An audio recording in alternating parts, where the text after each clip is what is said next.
Hey, everyone. If you're into heat transfer, you know accurate temperature is everything. Today, we're putting our Delclynee 15-inch by 15-inch slide-out heat press to the test with this laser heat gun, and we're going to see how it reads it. We're setting it up to 320 degrees Fahrenheit, a sweet spot for many projects. Now here's a pro tip. Always let your heat press sit at the target temp for 5 to 10 minutes after it beeps. Why? Because the aluminum plate needs time to evenly distribute heat. Skipping this? That's when inconsistent results happen. Check these readings. Center, 323 degrees. Right here, 320 degrees. Over here, 324 degrees.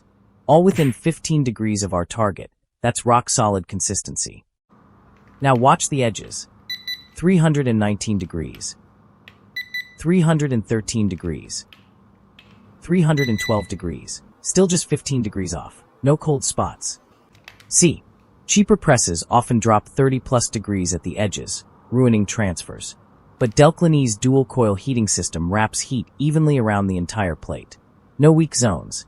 Another thing, if your reader shows a temperature that's higher or lower than your setting, don't worry. It's not a big deal.